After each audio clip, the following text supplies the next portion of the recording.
ഒന്ന് തുമ്മിയാൽ പോലും ഡോക്ടറെ സമീപിക്കുന്നവർ തൈറോയിഡ് സംബന്ധമായ അസുഖങ്ങളെ ഗൗരവമായി എടുക്കാറില്ല.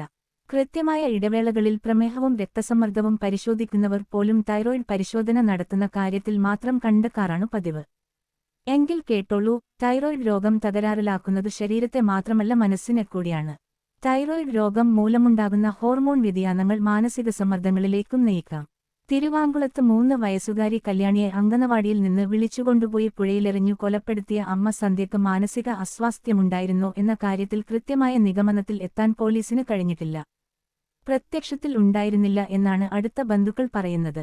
എങ്കിലും ഇവരെ വിദഗ്ധ പരിശോധനയ്ക്ക് വിധേയമാക്കാനാണ് പോലീസിന്റെ തീരുമാനം. പക്ഷെ കുറച്ച് നാളുകളായി തൈറോയിഡ് പ്രശ്നങ്ങൾ ഉണ്ടായിരുന്നു എന്നും അതിന് മരുന്ന് കഴിച്ചിരുന്നു എന്നുമുള്ള അമ്മയുടെ മൊഴി കേസിൽ നിർണായകമാണ്.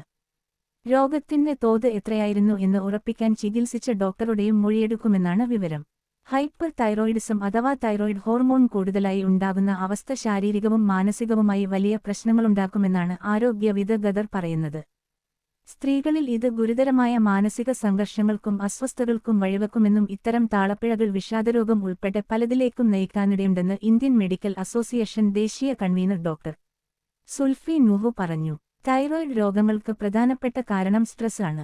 അമിതമായ മാനസിക സമ്മർദ്ദം തൈറോയിഡ് രോഗത്തിന് കാരണമായേക്കാമെന്ന് മാത്രമല്ല, നേരത്തെ രോഗമുള്ളവരിൽ അത് ഗുരുതരമാക്കുകയും ചെയ്തേക്കാം. വിഷാദരോഗത്തിന്റെ ലക്ഷണങ്ങളും സന്ധ്യ കാണിച്ചിരുന്നതായി അടുത്ത ബന്ധുക്കൾ പറയുന്നു. തൊട്ടയൽവാസികൾ അടക്കം ആരുമായും കാര്യമായി സംസാരമോ ബന്ധമോ ഇല്ലായിരുന്നു എന്ന് പരിസരവാസികളും സ്ഥിരീകരിച്ചിട്ടുണ്ട്. കുട്ടികളെ അപായപ്പെടുത്തുന്ന വിധം ഗുരുതരമായ അവസ്ഥയിലേക്ക് ഈ താളപ്പിഴകൾ കൊണ്ടെത്തിച്ചോ എന്നത് വിശദ പരിശോധനയിലേ വ്യക്തമാകൂ. അതിനാണ് പോലീസ് ഒരുങ്ങുന്നത്. കുട്ടികളെ മുമ്പും സന്ധ്യ അകാരണമായി ഉപദ്രവിച്ചിരുന്നതായി അടുത്ത ബന്ധുക്കൾ പറയുന്നുണ്ട്. ഐസ്ക്രീമിൽ വിഷം കലർത്തി കഴിക്കാൻ തന്നുവെന്നും കഴിക്കാൻ വിസമ്മതിച്ചപ്പോൾ ടോർച്ച് കൊണ്ടടിച്ചുവെന്നും മൂത്തമകൻ മൊഴി നൽകിയിട്ടുണ്ട്. അതേസമയം സ്വന്തം മകൾ കല്യാണിയെ അങ്കണവാടിയിൽ നിന്ന് കൂട്ടിക്കൊണ്ടുപോയി അമ്മ സന്ധ്യ ചാലക്കുടിപ്പുഴയിൽ എറിഞ്ഞ വാർത്ത കേട്ട ഞെട്ടലിലാണ് കേരളം. ഇന്നലെ ഉച്ചയ്ക്കുശേഷം യാതൊരു ഭാവഭേദവുമില്ലാതെയാണ് കുട്ടിയെ വിളിച്ചുകൊണ്ടുപോയത്. പിന്നീടുണ്ടായ ഓരോ നീക്കവും കരുതിക്കൂട്ടി ഉറപ്പിച്ച വിധമായിരുന്നു. സന്ധ്യയോടെ ചാലക്കുടി പുഴയിലെറിഞ്ഞ കുഞ്ഞിന്റെ ശരീരം പുലർച്ചെ 2:30-യോടെയാണ് കണ്ടെത്തിയത്. കുഞ്ഞിനെ തന്റെ ജീവിതത്തിൽ നിന്ന് ഒഴിവാക്കാൻ ശ്രമിച്ചുവെന്ന് കരുതാൻ തക്കവിധം ഒരു സാഹചര്യവും സന്ധ്യയ്ക്കുണ്ടായിരുന്നില്ല.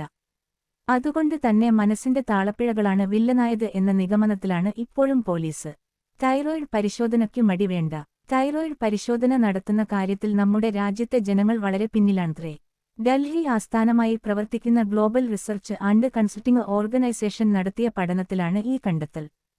സ്ത്രീകളാണ് തൈറോയിഡ് പരിശോധനയ്ക്ക് ഏറ്റവുമധികം മടി കാണിക്കുന്നത്. പ്രത്യേകിച്ചും ഗർഭിണികളായ സ്ത്രീകളിൽ 4-1 പേർ മാത്രമേ തൈറോയിഡ് പരിശോധന നടത്താറുള്ളൂ. വെറും 5% താഴെ മാത്രം സ്ത്രീകളാണ് ഗർഭധാരണ സമയത്തെ തൈറോയിഡ് പ്രശ്നങ്ങളുമായി ഡോക്ടർമാരെ സമീപിക്കാറുള്ളതെന്നും കണക്കുകൾ വ്യക്തമാക്കുന്നു. ന്യൂസ് 4-ന് വേണ്ടി ജിൻസി കുര്യൻ.